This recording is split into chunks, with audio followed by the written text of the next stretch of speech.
낮은 중력과 얕은 대기, 수시로 불어오는 모래폭풍, 극한의 환경인 이곳, 바로 화성입니다. 인류는 우주를 향한 또 다른 도전을 준비하고 있습니다. 지적 호기심을 넘어 지구 최후의 날을 대비해 인류가 이주할 수 있는 행성으로 화성을 개조하려는 야심찬 계획. 인류는 왜 화성에 관심을 갖는 것일까요? 그리고 그곳에 인류는 정착할 수 있을까요? 제2의 지구라 불리는 화성으로 떠나보겠습니다. 인류의 멸망은 오래전부터 영화의 단골 소재였습니다.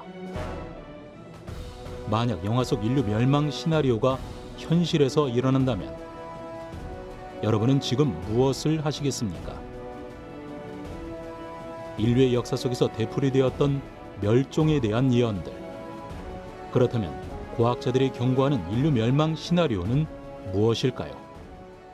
네, 지금 이때까지 지구 생명의 역사를 보면 특히 지구 육상에 있는 바닷속은 그래도 조금 더 상대적으로 안정되어 있었지만 육지로 올라온 식물이나 동물들이 굉장히 큰 변곡을 겪은 적이 지난 수억 년을 보면 몇 번 있거든요. 그래서 그때마다 갑자기 많은 종이 사라지고 새로운 종이 등장한다든가 많은 수의 개체가 줄어들거나 많이 확산되거나 이런 경우가 있었는데 우리 인류가 지금 호모 사피엔스라고 불리는 종이 산 게 한 20만 년 정도로 사람들이 추정하고 있는데 앞으로도 뭐 오랫동안 수천 년, 수만 년 동안 영위를 할 거라면 그 기간 동안에 이런 일이 또 일어나지 않으리란 법은 없죠. 현실적으로 가장 가능성이 높은 시나리오는 바로 핵전쟁설입니다. 과학자들은 핵전쟁으로 인한 낙진 피해와 대규모 폭발로 대기가 먼지로 뒤덮이는 핵겨울 등이 인류 멸망을 초래할 가능성이 있다고 말합니다. 그리고 또 하나의 인류 멸망 시나리오는 바로 항성 폭발입니다. 태양을 비롯한 모든 항성이 수축하다가 초신성 같은 폭발이 일어나면 지구의 치명적인 환경 변화를 초래하고 엄청난 복사열로 지표면이 불타버릴 수 있다는 주장입니다. 요즘 가장 주목받는 인류 멸망 시나리오 중 하나는 바로 지구온난화설입니다. 한마디로 지구는 더워지고 있습니다. 빙하가 녹아 해수면이 상승하고 과열된 지열은 농지조차 황폐화시켜 인류는 식량 위기와 생태계 파괴 등으로 멸종을 맞이할 거란 시나리오입니다. 다음 인류 멸망 시나리오는 소행성 충돌입니다. 흔히 영화의 단골 소재로 사용되고 있을 정도로 지구인들에게는 공포의 대상인데요. 특히 6,500만 년 전 대기를 뚫고 들어온 소행성은 지구의 절반을 화염과 파편으로 뒤덮을 만큼 큰 폭발을 일으켰습니다. 폭발 잔해는 오랫동안 대기에 남아 태양빛을 가로막았고 그 결과 당시 75%에 해당하는 동식물들이 지구상에서 사라지고 말았습니다. 그 외 기후환경, AI 침략설, 생물학 모기, 전염병 등 인류가 만들어낸 인위적인 재앙은 인류의 대멸종을 일으키고 있는 주범이라고 경고합니다. 오래전부터 과학자들이 얘기해왔던 인류 최후의 순간. 모든 시나리오가 현실이 돼서 지구가 멸망한다면 우리 인류는 어떻게 해야 할까요? 그래서 떠오르고 있는 가설이 제2의 지구를 찾는 인류 이주 프로젝트입니다. 과학자들은 지구를 닮은 행성을 찾기 시작했습니다. 지구처럼 물이 있고 식량을 키울 수 있는 토양, 그리고 인류가 호흡 가능한 대기 등 기본적이지만 가장 중요한 조건을 만족시키는 제2의 지구가 과연 존재할까요? 현재 우리가 알고 있는 인류 외에 여러 많은 동식물, 박테리아 이런 종들도 오랫동안 영위를 하려면은 이 종들의 일부를 지구 외의 다른 행성에 좀 피신을 시켜놓는 게 필요합니다. 근데 그 지구 근처에 있는 행성들 중에 그래도 그나마 제일 지구와 비슷한 환경을 제공할 수 있는 게 이제 사람들이 화성이라고 생각하는 거죠. 인류가 지구를 더 이상 집으로 할 수 없기 때문에 우리가 다른 곳으로 옮겨야 된다면 인간이 살아갈 수 있을 만큼 우리가 당연하게 누리고 있는 지구 환경을 구현하는 게 핵심이겠죠. 생명체가 존재할 수 있는 조건을 갖춘 우주 공간의 일부 영역을 생명 가능지대 또는 골디락스 존이라고 합니다. 인류는 이 골디락스 존을 찾기 위해 우주 탐사를 시작했고 태양계의 행성 중에서 지금까지 많은 탐사가 이루어진 곳이 화성입니다. 그렇다면 왜 화성일까요? 화성은 태양계 내 행성 중 지구와 가장 비슷한 환경을 갖고 있기 때문인데요. 지구 크기의 반 정도인 화성. 표면이 암석으로 이루어져 있고 지구와 비슷하게 기울어진 자전축이 있어 사계절의 변화가 있습니다. 자전주기도 비슷해서 하루는 약 24시간 37분. 또한 지구처럼 대기가 존재하는데요. 중력은 지구에 비해 1000분의 1 정도고 공기의 밀도가 낮기 때문에 바람의 속도에 따라 쉽게 모래 폭풍이 일어나기도 합니다.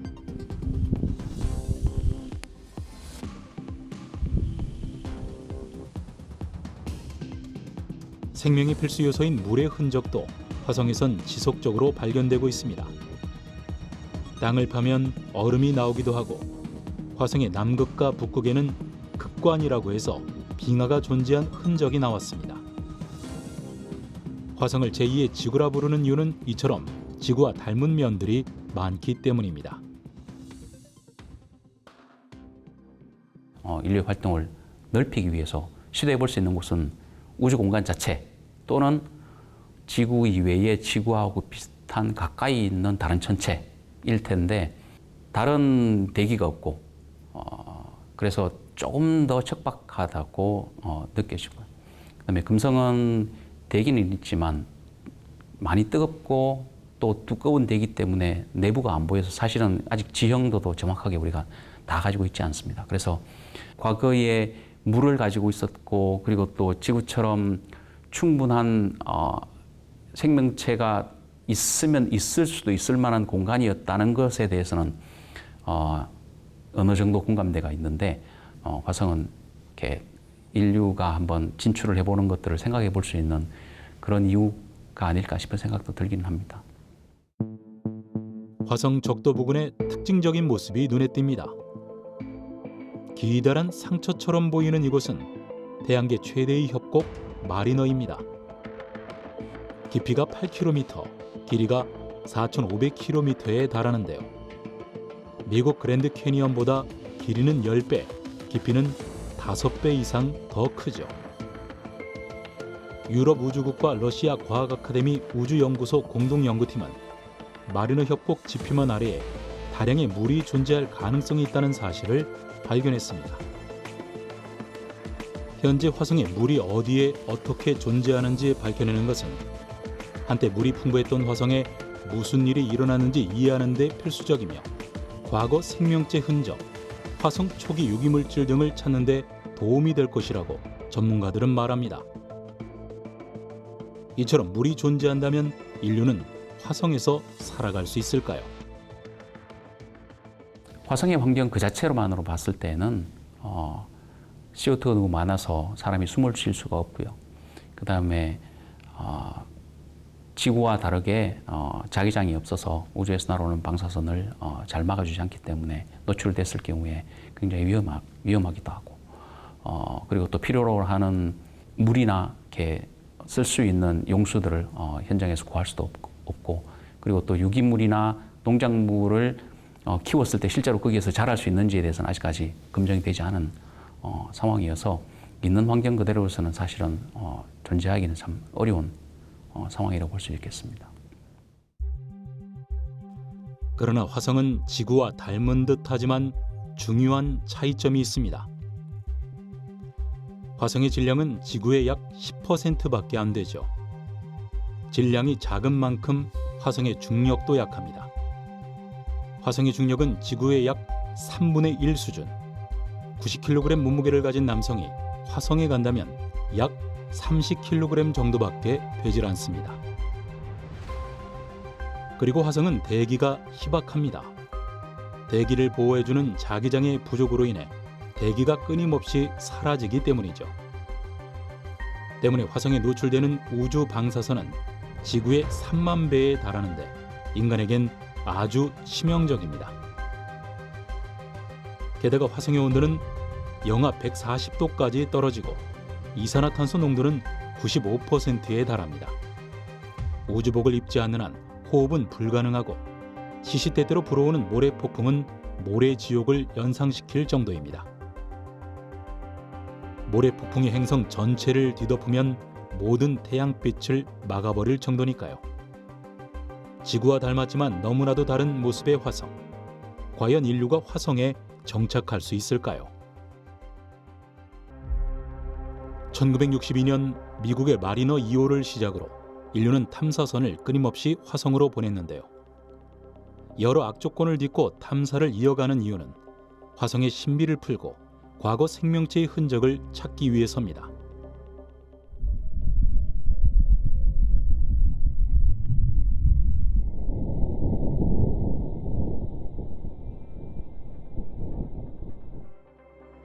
많은 무인 탐사선이 관측엔 성공했지만 화성은 인간의 착륙을 허락한 적은 없습니다.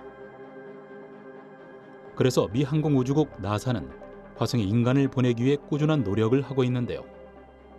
2030년 말에서 2040년쯤 화성에 탐사대를 보낼 계획을 가지고 있습니다. 그런데 이런 계획이 나온 것은 1960년대. 왜 이제야 실현되는 걸까요? 그 이유는 생명 유지 때문입니다. 지구에서 달까지 3일이면 도착하는 반면 화성까지 가는 데는 최소 6-7개월을 잡아야 합니다. 그리고 화성에 착륙해서 활동하고 돌아오는데 최소 500일 이상이 걸리는데요. 고립된 우주선 속에서 생활하고 식량 문제부터 호흡 문제, 연료 문제 등 굉장히 많은 생명 유지 장비를 갖추고 화성에 가야 합니다. 많은 시행착오 끝에 인류는 화성 개발을 위한 도전을 끊임없이 시도하고 있습니다. 1960년대부터 화성에 갔습니다. 나사는. 과연 우주 밖에 화성에 생명체가 존재했는지 그것을 찾는 것과 또 하나는 바로 인간 탐사를 준비하기 위해서 화성에 어떤 자원이 있고 어떤 위험성이 있는지 그걸 알기 위해서 탐사를 해나가고 있습니다. 그리고 중요한 것은 펄스문도가 지금 여러 곳을 방문해서 토양 표본을 채집하고 있습니다. 그것은 향후 미션이 가서 지구로 샘플을 갖고 오게 될 것입니다. 그렇다면 저희가 화성에 대해서 많이 이야기가 되고 인류를 탐사를 보는 데서 큰 준비를 해나가게 되겠죠. 그래서 여태까지 나사는 수많은 탐사와 퍼스널 랜더와 로버, 그 다음에 인공위성을 통해서 상당히 많은 양의 화성에 대한 이해를 했고요. 그 다음에 이제 인간 탐사를 30년대에 준비하는 것을 준비하고 있습니다. 물의 존재를 확인했고 화성에 보낼 유인 우주선도 개발되고 있는 지금 화성을 인류가 이주하기 위한 최적의 장소로 만들고 변화시키면 어떨까요? 과연 가능하긴 할까요? 여러분은 혹시 테라포밍이란 말을 들어보셨나요? 지구가 아닌 다른 외계의 천체 환경을 개조하여 인간의 생존이 가능할 수 있게끔 지구화하는 과정을 말하는데요. 바로 화성을 인간을 비롯한 생명체들이 살 수 있도록 환경과 생태계를 구축하겠다는 겁니다.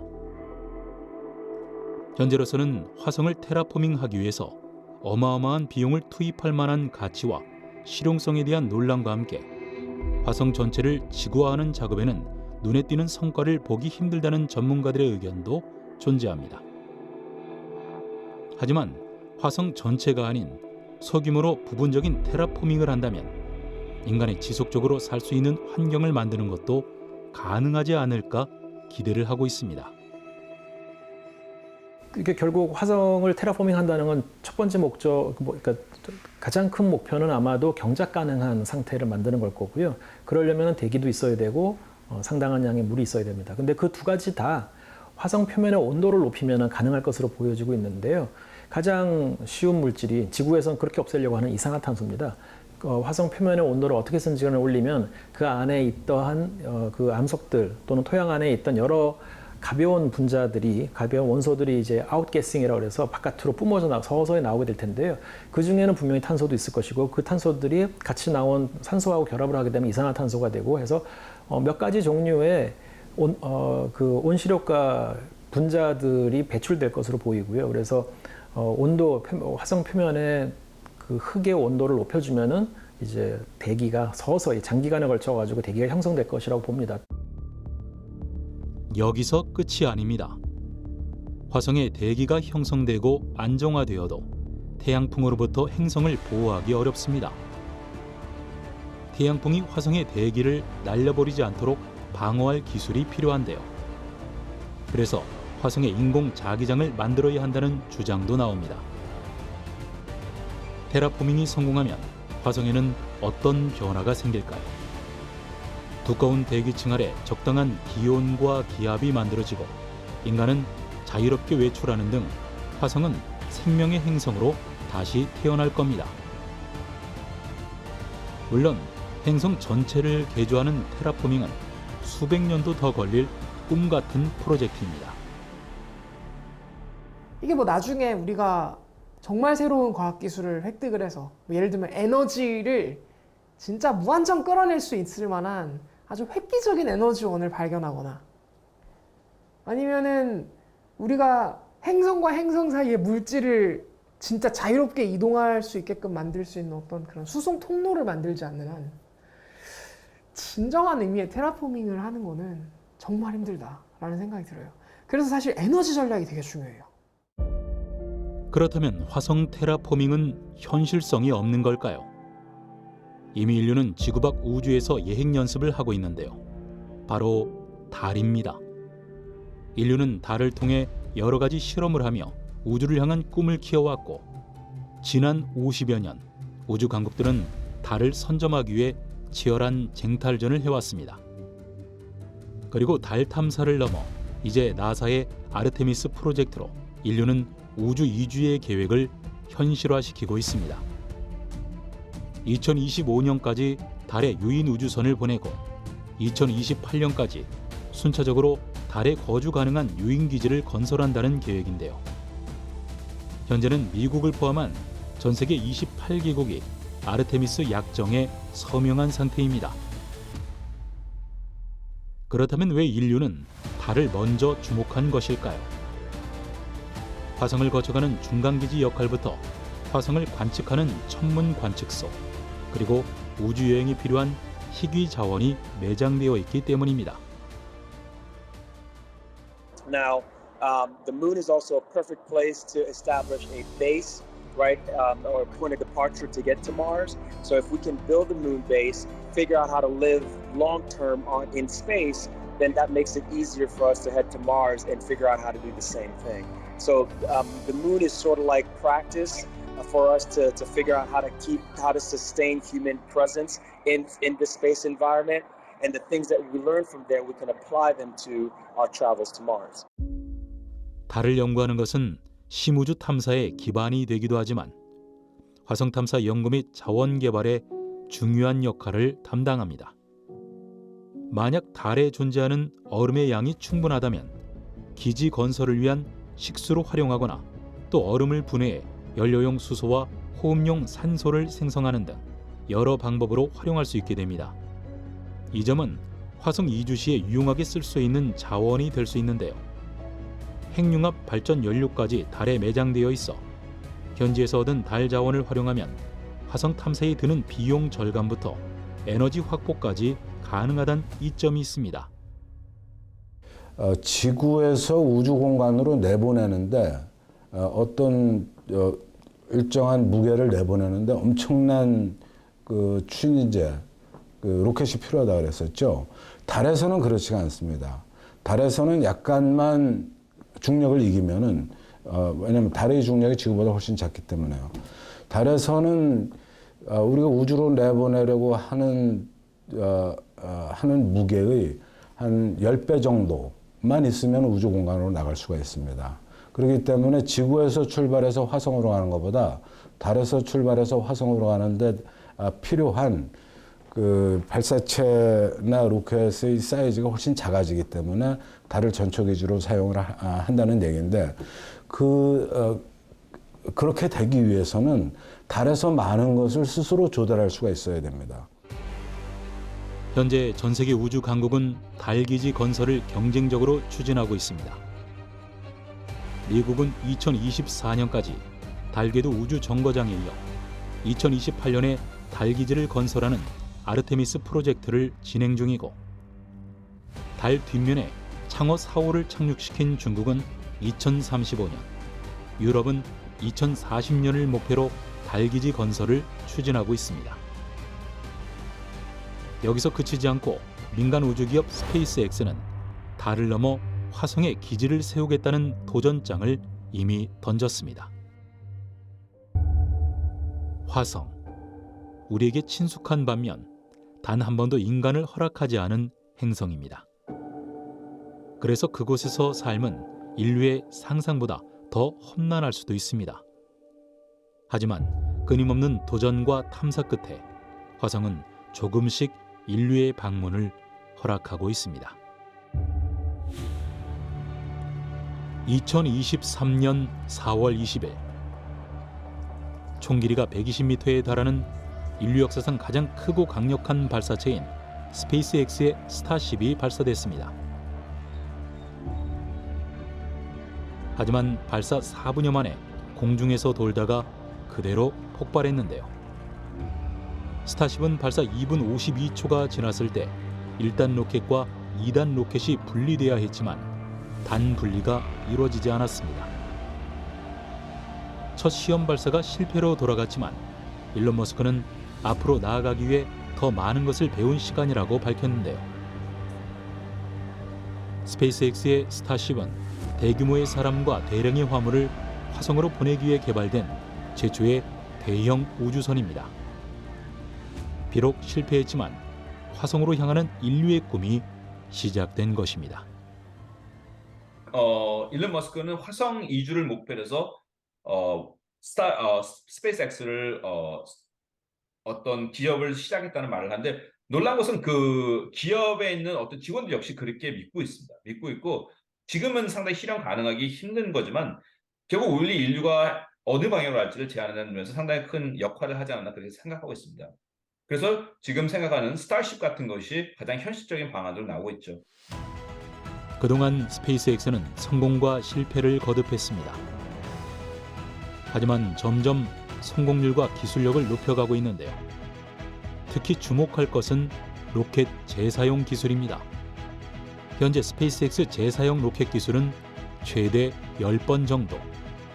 덕분에 천문학적인 발사 비용을 줄여 경제적인 부담을 줄일 수 있습니다. 그중 스타쉽엔 화성 이주의 미래가 달려 있습니다. 최대 120명이 탑승할 수 있고 150톤의 화물을 운반 가능한 초대형 로켓이기 때문인데요. 일론 머스크는 이 우주선으로 2050년까지 대규모의 화성 이주를 통해 도시를 건설하겠다는 야심찬 계획을 가지고 있습니다. 항공모함 정도의 우주선이 필요하지 않을까 생각됩니다. 지금 현재 그 대형 또는 초대형 우주선으로 개발하고 있는 것이 스페이스X의 스타쉽인데 무려 5,000톤이거든요.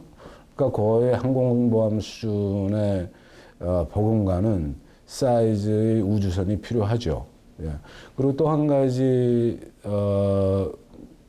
언급을 해야 되는 문제는 지구에서 이거를 이제 우주 공간으로 내보내는데 엄청나게 큰 로켓이 필요합니다. 그러니까 그 사람을, 그것도 한두 사람이 아니라 여러 사람을 예를 들어서 화성까지 보낸다면은 이거는 거대한 선박 정도의 우주 발사체가 필요할 것이다, 이렇게 보는 것이죠. 또 로봇 미션이라면은, 로봇 임무라면은 필요 없었을 생명 유지에 필요한 모든 것들이 그 우주선 안에 준비가 돼 있어야 될 겁니다. 나사도 속도를 내고 있습니다. 화성 유인 탐사를 목표로 역사상 가장 강력한 원자력 추진 로켓, 일명 드라코 프로젝트를 시행할 예정인데요. 원자력 로켓은 적은 에너지량으로 더 빠른 속도를 낼 수 있어 기존 로켓보다 3배 이상 더 효율적입니다. 나사는 드라코 프로젝트를 2027년까지 가능한 빠른 시기에 시행할 계획입니다. 화성 유인 탐사로 화성에 거점을 마련하면 10년 후 화성에 인류를 보낸다는 게 나사의 목표입니다.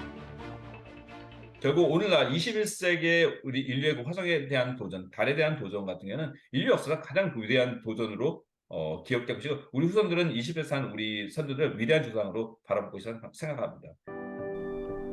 나사는 화성 로봇 탐사차 퍼시비런스에 탑재된 산소 발생 장치 목시가 2년여간의 실험을 성공적으로 수행하고 화성 표면에서 산소 122g을 생산하는 데 성공했다고 발표했습니다.